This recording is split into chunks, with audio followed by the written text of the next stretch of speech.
पनिहारी की बात सुनकर श्रीपाल के आत्मसम्मान को ठेस पहुंची। ये हमने एपिसोड 2 में देखा था।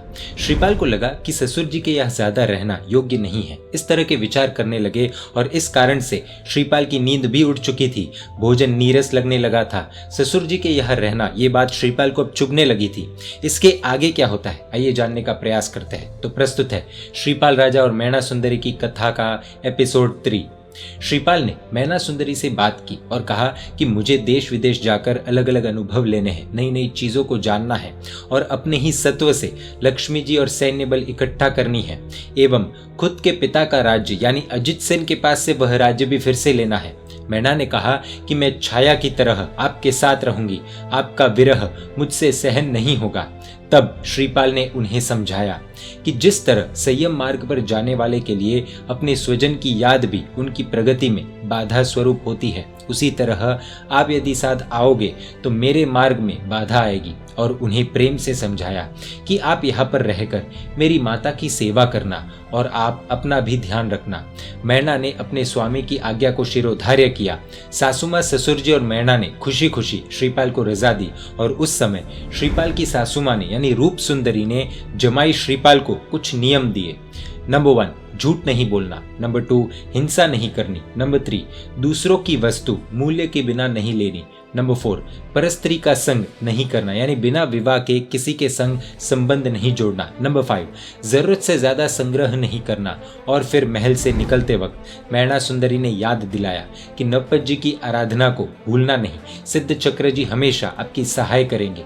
सासू जी की शिक्षा को एकदम अच्छे से ध्यान में रखकर श्रीपाल वहां से विदाई लेते हैं। रास्ते में बहुत बड़ा जंगल आया और वहां पर अनेकों तापस तपस्या कर रहे थे, लेकिन असुर उनकी साधना में विघ्न डाल रहे थे, उपद्रव कर रहे थे और इसी कारण से उनका तप सफल नहीं हो रहा था। श्रीपाल को देखकर उन तापसों ने रक्षण के लिए विनंती की। धर्म का रक्षण करना तो क्षत्रिय धर्म है। श्रीपाल ने सिद्ध चक्र जी की सहाय से असुरों को डराकर भगा दिया। तापस बहुत खुश हो गए और श्रीपाल को 2 विद्याएं दी। एक जलहरणी यानी जिससे पानी में गिरने पर भी वह कभी डूबेंगे नहीं, और दूसरी शस्त्र संतापहरणी यानी कोई भी शस्त्र श्रीपाल को लगेगा नहीं, कोई शस्त्र श्रीपाल के ऊपर असर नहीं करेगा। श्रीपाल को रास्ते में एक और तापस मिलते हैं जो रस सिद्धि का प्रयोग कर रहे थे पर निष्फल रहे।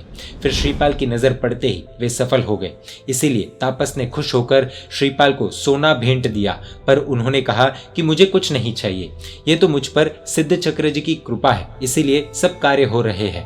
सोने जैसी वस्तु कौन छोड़ेगा। यहाँ पर श्रीपाल की निर्लोभता का दर्शन होता है। फिर भी तापस ने जबरदस्ती श्रीपाल के कपड़े में थोड़ा सोना बांध दिया कि कहीं ना कहीं काम आएगा। श्रीपाल ने आगे प्रयाण किया और आगे बढ़ते हुए वो आज के भरूच पोर्ट की तरफ पहुंचे। वहां पर धवल नाम का व्यापारी 500 जहाजों में माल अनलोड लोडिंग का कार्य करवा रहा था। उस धवल सेठ के 10,000 सेवक भी थे। धवल एक बहुत बड़ा व्यापारी तो था, लेकिन मन का बहुत मैला था। उसके लोभ का कोई पार नहीं था। जैसे साधु को भरपूर साधना करने पर भी तृप्ति नहीं होती, वैसे धन कुबेर को करोड़ोपति बनने पर भी तृप्ति नहीं होती। स्वार्थ के सिवा और कोई बात उन्हें सूझती ही नहीं है। करोड़ों रुपए कमाने के बाद भी बड़े बड़े एक्टर्स गुटखा आदि की एड्स करते हैं। खैर, अच्छे मुहूर्त पर उसने वाहन को चलाने का आदेश दिया, लेकिन उसके पाप के कारण उसके वाहन वहीं पर स्तंभित हो गए थे, यानी अटक गए थे, आगे बढ़ ही नहीं रहे थे, हिल भी नहीं रहे थे। कहते हैं ना, मुहूर्त कितना भी अच्छा हो, पुण्य के बिना काम नहीं होता। यानी पुण्य प्राइमरी है, बाकी समय, दिन, मुहूर्त सब कुछ सेकेंडरी है। किसी ने सलाह दी कि कोई 32 लक्षण वाले पुरुष का यहाँ पर भोग दिया जाए तो संकट दूर हो सकता है, उससे वाहन शायद चल सकते हैं। इसीलिए वो सब 32 लक्षण वाले पुरुष की शोध में निकले। तभी सेवकों ने श्रीपाल को देखा और उन्हें यह श्रीपाल एकदम योग्य लगा। उन्होंने श्रीपाल को अपने साथ चलने के लिए कहा। वही श्रीपाल ने सिंहनाद किया और वे सारे सेवक भाग गए। फिर उसको पकड़ने के लिए धवल ने अपनी बड़ी सेना भेजी, पर श्रीपाल पर उनके शस्त्रों का कोई असर नहीं हुआ।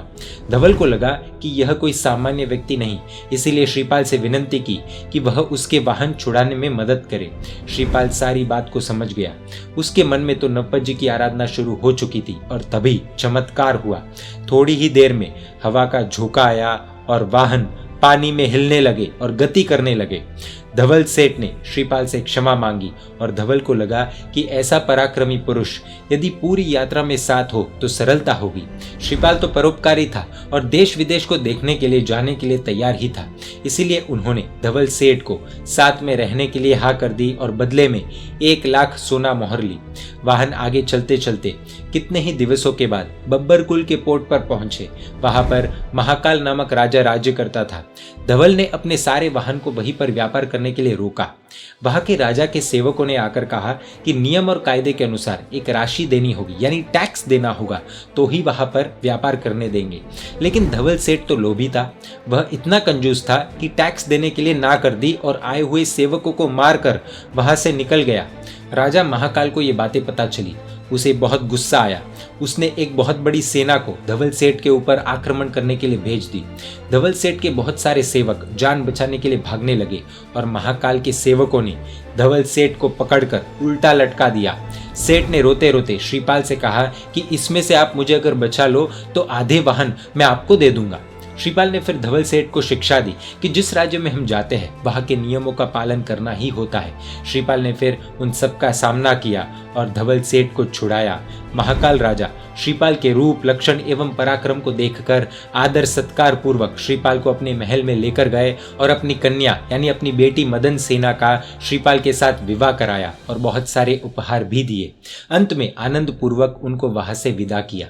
वाहन आगे बढ़ने लगे और कुछ दिनों के बाद रत्नद्वीप पहुंचे। वहां पर वाहन खड़े किए और श्रीपाल ने धवल सेठ को कहा कि तुम खुद का माल यहाँ बेचो, मुझे कोई व्यापार नहीं करना। वहां पर एक सारतवाह माल देखने के लिए वाहन के ऊपर आया। तभी उसने एक बात कही कि यहाँ से थोड़ी ही दूर ऋषभदेव भगवान का देरासर है, यानी मंदिर है, उसके द्वार बंद है। राजा की बेटी मदन मंजूषा को प्रभु दर्शन का व्रत है, इसीलिए घोषणा हुई है कि जो इस मंदिर के द्वार खोलेगा उससे राजा की बेटी की शादी करवाई जाएगी। श्रीपाल ने मंदिर के दरवाजे खोलने की ठान ली। मंदिर के दरवाजे के आगे खड़े हुए और नवपत जी का ध्यान शुरू किया और थोड़ी ही देर में देवगुरु और धर्म की कृपा से मंदिर के द्वार खुल गए। फिर राजा ने धूमधाम से अपनी बेटी की शादी श्रीपाल के साथ करवाई। धवल सेठ ने वहां पर ठीक ठाक व्यापार कर लिया और वहां से वे सब आगे बढ़े। इसके आगे क्या होता है वो हम देखेंगे एपिसोड 4 में। जैन मीडिया पर ऐसे वीडियोस आते रहेंगे। देखने के लिए आपको Jain media YouTube channel subscribe कर नोटिफिकेशंस के लिए बेल आइकन प्रेस करना होगा। आप हमें फेसबुक और इंस्टाग्राम पर भी फॉलो कर सकते हैं। परमात्मा के आज्ञा विरुद्ध कुछ भी कहा हो तो मिच्छामि दुक्कडम।